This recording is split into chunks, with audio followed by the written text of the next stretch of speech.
In today's video, I am going to be breaking down different ETFs that you could essentially buy and hold forever. These are all going to be great ETFs if you're looking for future growth, but also for dividends as well. Let's get down and let's check these out. Some of these ETFs will be more well-known than others. For example, this one, XIC, it's the iShares Core S&P TSX Capped Composite Index ETF. I actually really like this ETF. Currently, at the time of recording this video, it is about $33.67 per share. Now, keep in mind, hypothetical growth versus historical NAVs. Anytime you're looking at this, the hypothetical growth is if you were to reinvest your dividends, that is how much you would have if you invested $10,000 back, of course, in this case, 1 year ago. And back in 2002, you would go from about $10,000 up to now being well over $40,000. However, what I really look at is the historical NAVs because I personally reinvest my dividends, but not in the same ETF or stock. I like to try and be more diversified that way. So its inception date was in 2001. And then from there, some of the things that we are looking at are, of course, the last distribution was 0.21 of a dollar, so about 21 cents. And then from there, that equals about 2.39%. Its 12-month trailing yield is 2.34. Don't get those two mixed up. Remember when you were looking at these, they are slightly different numbers. This is, of course, the trailing yield, so that is going to be more in line with what the actual yield is versus this is based off of the last dividend paid, if it was paid over each quarter.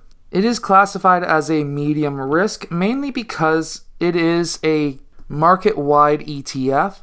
Its fees are quite low as well at 0.06, so it's really not that much money to invest. It's about 6 cents for every $100 that you would put in or have in it. Its top holdings are, of course, the biggest companies in Canada, Shopify and Royal Bank. Those two always continuously try to battle for the number one spot.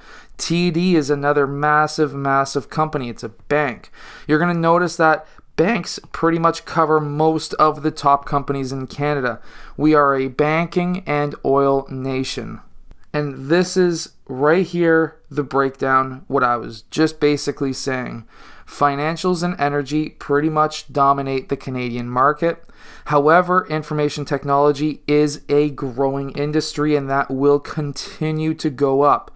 So, if you're looking for higher growth when it comes to the Canadian market, you could look at some of the Canadian tech stocks, Shopify, OpenText, things like that. Zint is going to be another fantastic ETF. This is Next Generation Internet Innovation Index ETF. So basically the up and coming internet stocks as well as the current stocks that are doing extremely well going into the future. This is actually kind of similar to some of the ARK ETFs that are very popular with Cathie Wood.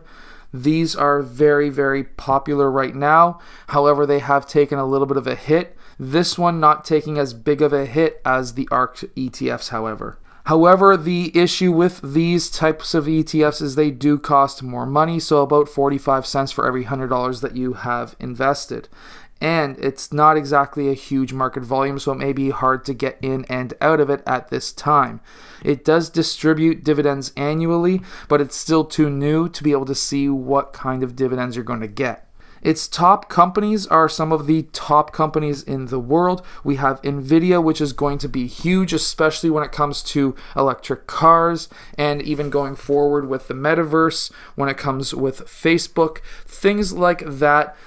This whole future that's coming up is going to really need a lot of graphics cards, and I really think that Meta, which is of course that new metaverse that Facebook wants to create, is going to be absolutely massive.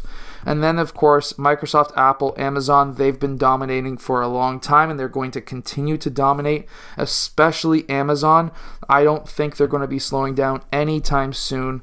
Google, with YouTube is still a growth company for them, and they continue to invest in different things like different types of computer systems, robotics, things like that. And of course, Tesla. Tesla is my favorite on this entire list next to Nvidia.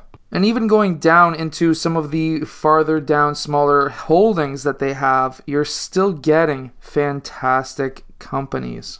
If you look at their chart, remember that this ETF was started in January, so it doesn't have a huge history. Versus the ARK ETFs, this has actually been doing extremely well this year. ARK's down about 15% or so this year, and we have seen some pain recently in this ETF, but it's just having a proper pullback as to what we would normally see. It's testing probably again around that $33 mark, and it will probably recover from there. ARK W would be kind of the equivalent to that, and again, this is going to have a much higher expense ratio, but it is a lot riskier of an ETF. We can see here that, of course, it's down massively from its top, while that other one, Zint, was not. And we can see that Tesla is a massive holding here of 10% versus in Zint it's only 2%. So when you're comparing very similar named ETFs, it's still very good to look at the top 10 holdings because they can really vary drastically. Here you're getting Coinbase and Grayscale Bitcoin. You're getting Shopify, Twitter, Tesla in the top 5, and those are not even in the top 5 of Zint. Next is ZNQ. ZNQ is going to be, of course, the current biggest tech companies, and this is going to be an ETF that covers the Nasdaq 100 index. This is on average going to grow anywhere between 8 and 20% a year from historical averages. This one has a yield of about 0.28%, so it's not massive, and its management fees are a bit higher than something like an SPY or the first ETF that we were talking about. However, it is lower than that next generation internet, but it may not have the same growth as next gen internet stocks. However, it does distribute its yield annually, not quarterly or monthly. Here we can see its top stocks, and it's going to be the same thing as just buying the Nasdaq. You're going to be having Apple, Microsoft, Amazon, Tesla at the top, Nvidia. Again, these are all just massive companies. These are going to be basically the biggest tech stocks in the United States. We can see here that it has a nice growth trajectory as well over the past 5 years. It's gone from about $30 up to $66, so it's doubled in a 5-year period. And of course, this one I'm actually really high on, mainly because, of course, the issues that we're having in the world right now. ZGen, the Genomic Innovation Index ETF. This is going to be all of the stocks that are using your DNA or RNA to be able to basically make you live forever. Now, I'm really high on this type of ETF as well as these types of stocks, mainly because the government of the United States is really wanting to invest a lot of money into mRNA and CRISPR-style vaccines. And because of this, I really believe that these stocks, just from the funding alone, could explode. We all know what mRNA is, but something that is not as well known is CRISPR. And CRISPR is a very cool technology where with mRNA, that's changing the RNA in your system to be able to be immune to different viruses and things like that. While with CRISPR, it's changing your DNA so you no longer have to worry about maybe a heart attack in the future or cancers. Or if you want to be like 4 inches taller, you literally could be. This one again, higher MER, that's going to be how much it costs. It's a 0.45. It distributes its dividend annually because it's not going to be a massive dividend.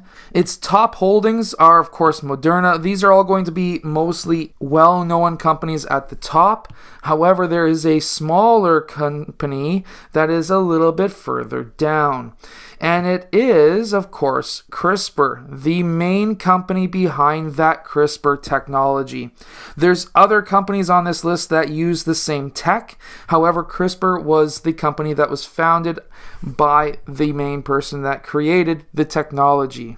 This one was, of course, started in January as well. It has had a little bit of a pullback. It doesn't seem like there's any sort of leveling off period anytime soon if it goes any lower than, of course, the point it's at right now. ARK G would be kind of the ARK equivalent, and it's also got a higher MER. Now keep in mind that CRISPR in this one, Zgen is at 0.61%. Now while companies like Beam are on this list, the actual CRISPR stock is well below, and it is around just under 1% of your holdings in this ETF as well. And now this is kind of just a bonus throw in. ARK is kind of interesting, even though it's only at 0.75. This is going to be all the future space exploration and innovation companies.